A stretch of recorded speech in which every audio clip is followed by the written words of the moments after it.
신명기 20장 1절에서 20절 말씀입니다. 한 절씩 교독하시겠습니다.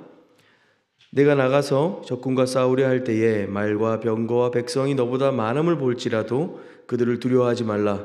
애굽 땅에서 너를 인도하여 내신 내 하나님 여호와께서 너와 함께 하시느니라.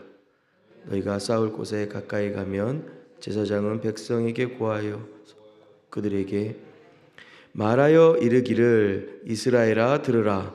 너희가 오늘 너희의 대적과 싸우려고 나왔으니 마음에 겁내지 말며 두려워하지 말며 떨지 말며 그들로 말미암아 놀라지 말라. 너희 하나님 여호와는 너희와 함께 행하시며 너희를 위하여 너희 적군과 싸우시고 구원하실 것이라 할 것이며 책임자들은 백성에게 말하여 이르기를 새 집을 건축하고 낙성식을 행하지 못한 자가 있느냐? 그는 집으로 돌아갈지니 전사하면 타인이 낙성식을 행할까 하노라. 포도원을 만들고 그 과실을 먹지 못한 자가 있느냐? 그는 집으로 돌아갈지니 전사하면 타인이 그 과실을 먹을까 하노라. 여자와 결혼하고 약혼하고 그와 결혼하지 못한 자가 있느냐?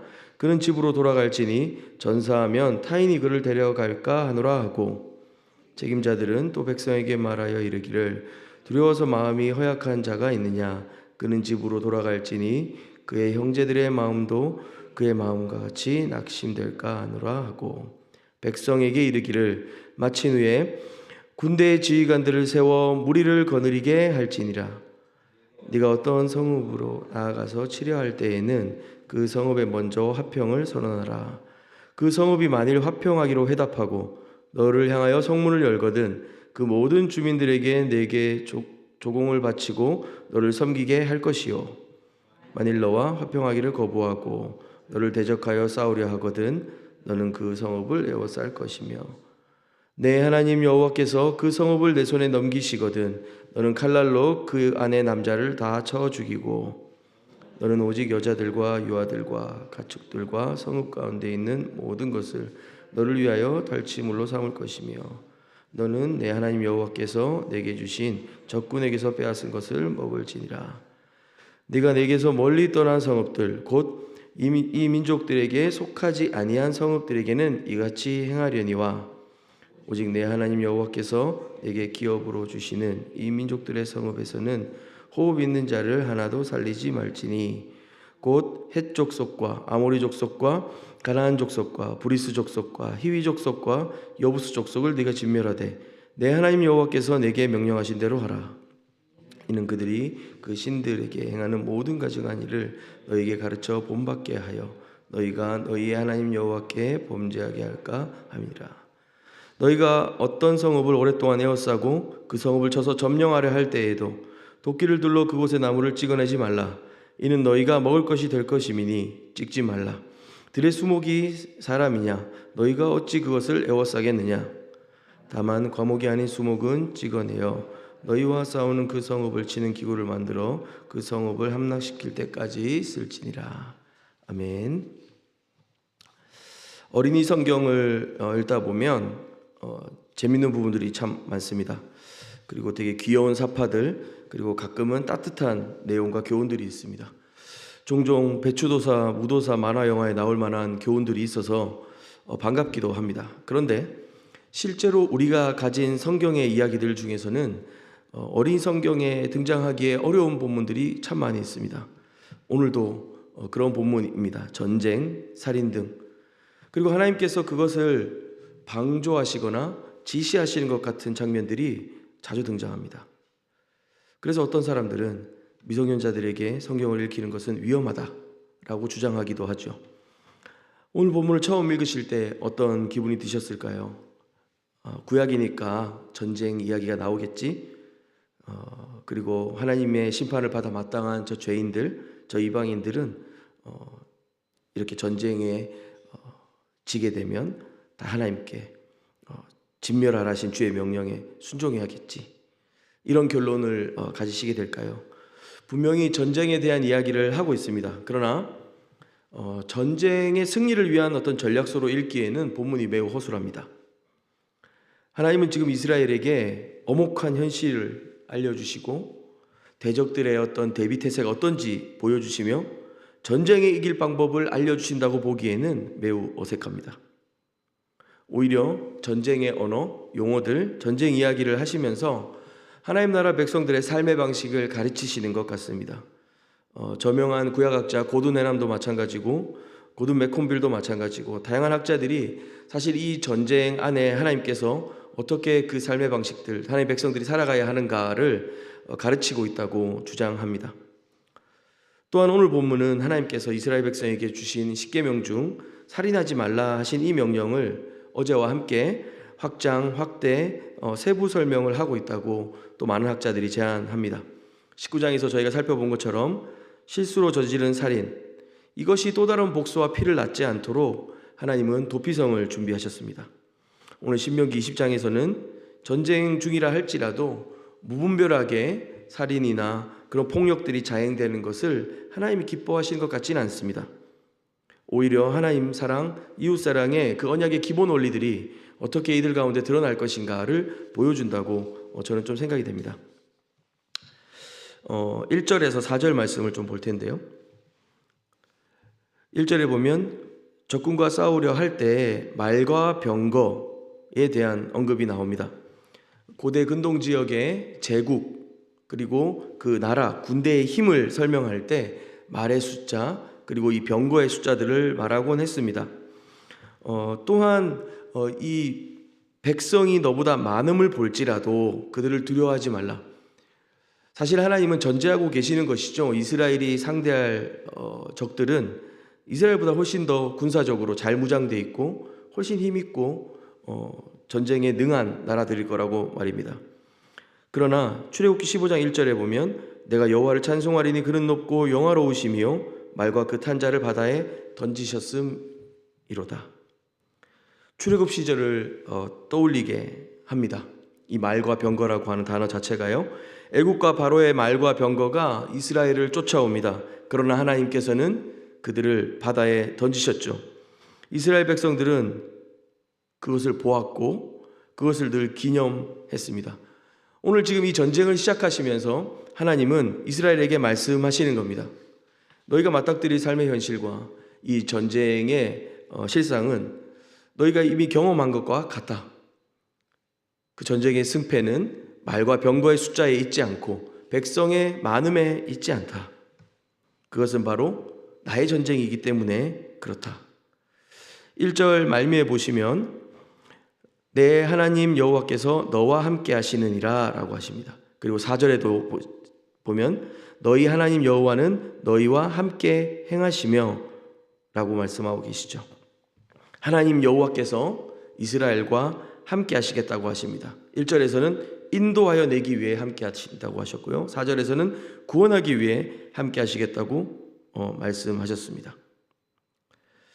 이 전쟁의 목적을 선명하게 밝히고 계십니다. 그리고 오늘 20장 본문 전체에 대전제를 보여주시는 것이죠. 하나님이 싸우신다는 겁니다. 하나님이 이기신다고 하시는 말씀입니다. 이를 통해 하나님의 하나님 되심과 그리고 이스라엘의 그 하나님 백성됨이 무엇인가를 밝히시는 것이 이 본문의 중요한 요점이 되겠습니다. 사람들은 그리스도인들을 향해서 혹은 그리스도인들끼리도 마찬가지입니다. 에이, 기도만 한다고 되겠어? 바쁜데 그렇게 자꾸 주일날 교회 나가서 예배 드리고 다락방 모임 가고 그렇게 살아서는 인생 성공할 수 없어. 하나님 중심으로 살아간다는 건 꼭 그런 것만을 말하는 것은 아닐 거야. 그런 이야기들을 주고받곤 합니다.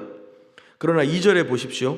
너희가 싸울 곳에 가까이 가면 그 전쟁을 앞두고 첫 번째로 하나님이 명령하신 것이 뭡니까? 제사장은 백성에게 나아가서 고하여 그들에게 말하여 이르기를. 전쟁의 전략이 필요하지 않겠습니까? 군대 장관이 필요하지 않을까요? 탁월한 리더십과 어떤 지도를 설명해 줘야 되지 않을까요? 하나님은 제사장을 부르십니다. 그리고 그들로 하여금 겁내며 두려워하지 말라. 하나님이 우리와 함께 하신다. 이것을 말하게 하십니다. 이 전쟁의 시작은 사실 다른 민족들이 가지고 있는, 당대의 사람들이 가지고 있는, 아니 오늘날 우리의 상식으로서도 우리의 일반적인 설정과 생각들을 뛰어넘습니다. 매우 신앙적인 것이죠. 우리의 삶의 중심에 하나님이 계시고 그분을 예배하고 그분 앞에 머무르는 삶이야말로 이 전쟁 같은 우리의 일상을 살아내는 출발점이고 하나님 백성답게 살아가는 사람들에게 명령하시고 부탁하시는 것입니다. 제가 섬기고 있는 청년부에서는 매월 첫째 날, 더 자주 하면 좋겠지만 매월 첫째 날 함께 모여서 새벽 기도에 참여하고 공동체와 또 각자를 위해서 좀 기도하는 시간을 갖고 있습니다. 그래서 그저께였는데요. I am second라고 하는 어떤 캠페인을 벌이고 있습니다. 한 달의 처음을 하나님 앞에 드리는 것이죠. 우리의 첫 시간을 주님 앞에 드리고 이 달을 주님 당신과 교제하는 것으로 시작하고 싶습니다. 우리의 삶의 중심은 주님이십니다 라고 고백하는 시간입니다.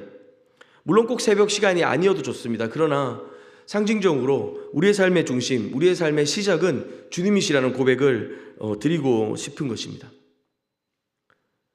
오늘 본문에서 제사장을 통해 하나님께서 명령하시는 것도 같은 내용이라고 생각이 됩니다. 3절에 보면 말하여 이르기를 이스라엘아 들으라 라고 하시죠.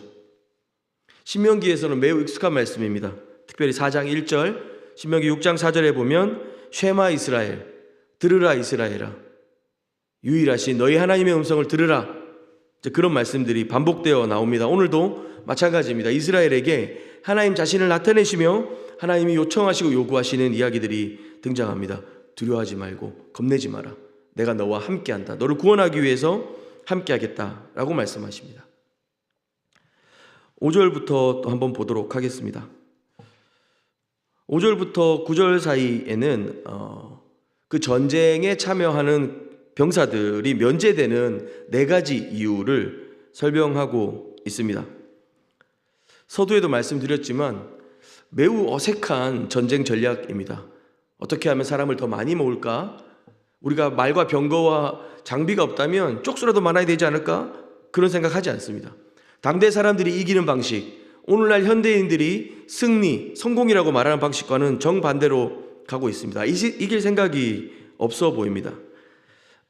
첫 번째 3가지 면제 이유는 이렇습니다. 새로운 집, 새로운 포도주, 새로운 아내가 있는 사람들은 돌아가라 라고 얘기하는 거죠. 첫 번째로 집을 너희가 지었는데 그 집에 낙성식을 행하지 못한 자가 있느냐? 집으로 돌아가라 라고 합니다. 이 집이라고 하는 생존의 어떤 기본 조건, 가장이 그 집을 떠났을 때 그 나머지 가족들이 함께 지낼 곳이 없다면 그 얼마나 취약하고 위험한 상태이겠습니까?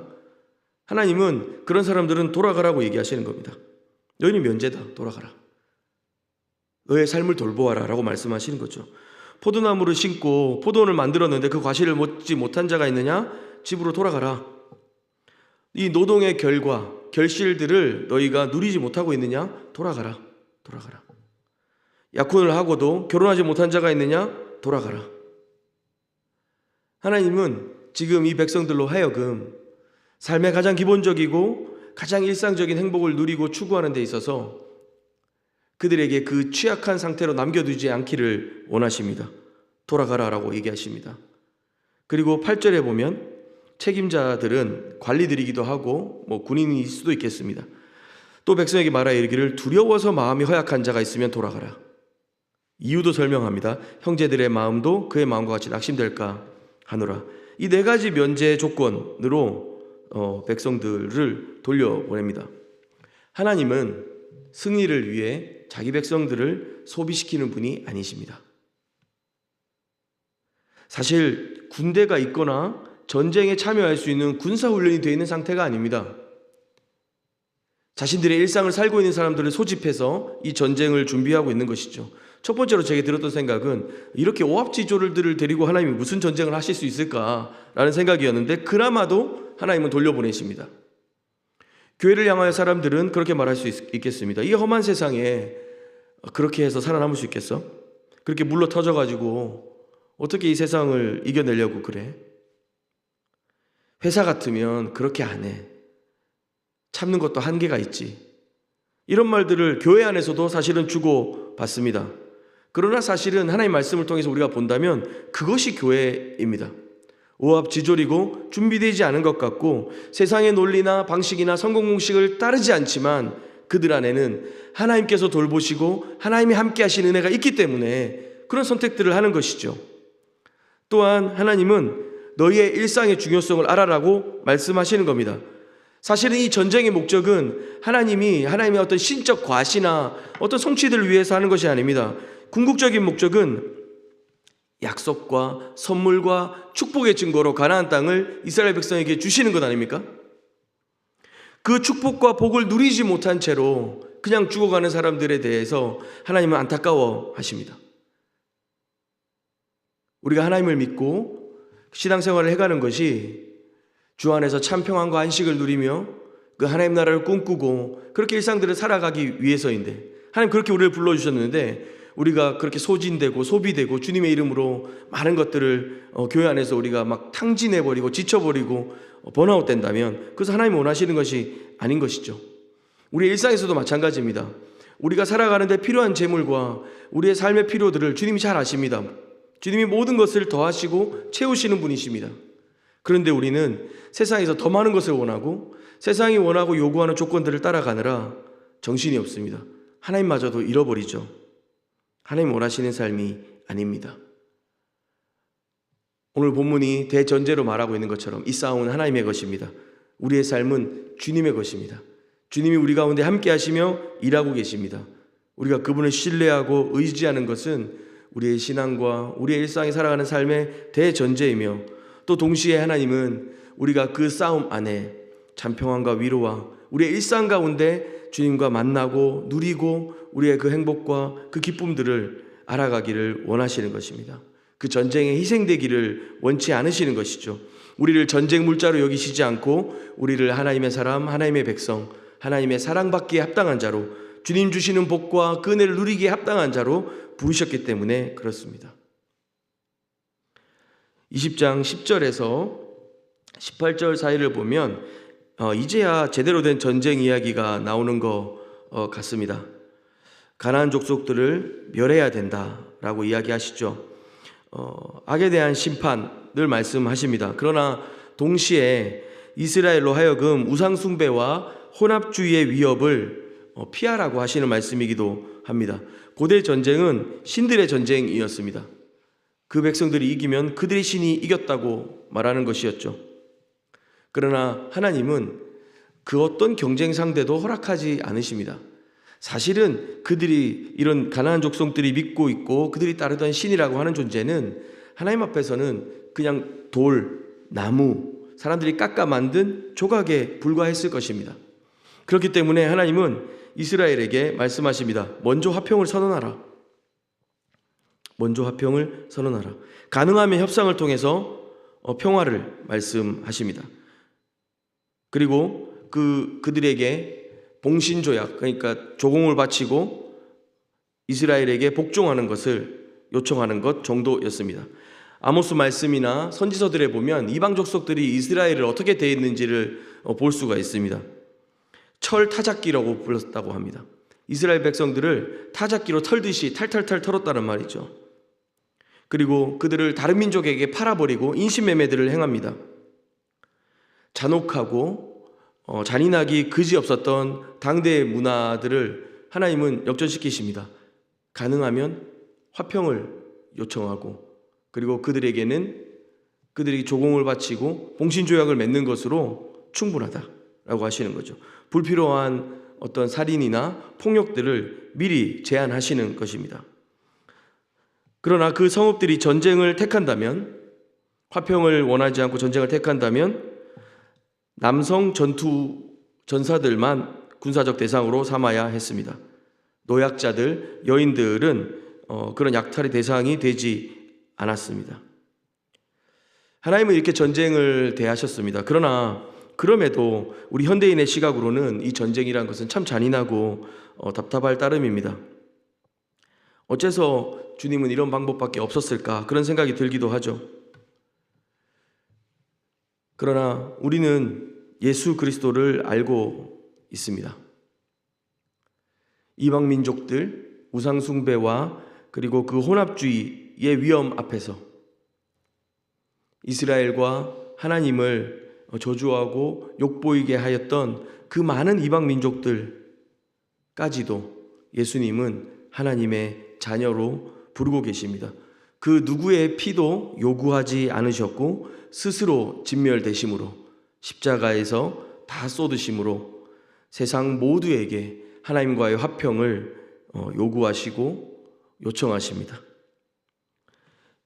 19절 20절 말씀에 보면 나무 하나까지도 소중하게 다루라고 말씀하십니다. 예수님은 이 땅에 그 어떤 자도 소외되지 않고 소홀히 되지 않고 버려지지 않도록 십자가에서 우리 모두를 위해서 그 대속의 피를 흘리셨고 그 구원의 은혜를 베풀고 계십니다.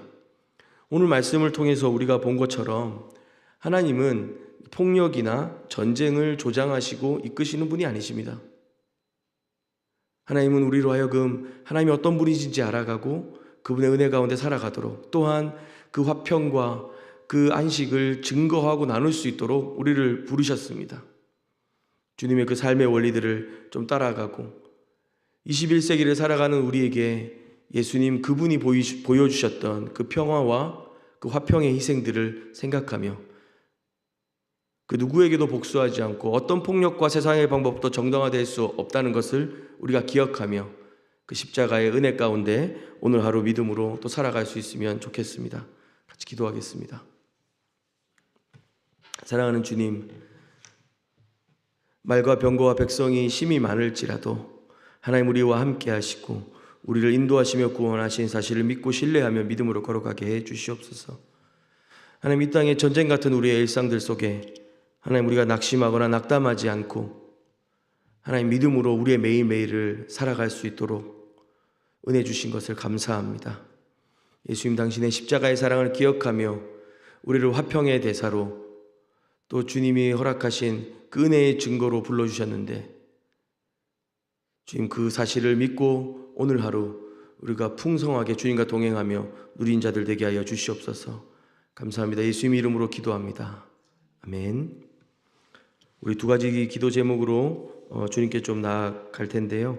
먼저는 우리의 일상과 우리의 삶 속에 하나님을 더욱 신뢰하고 의지하는 믿음을 주시도록 기도했으면 좋겠습니다.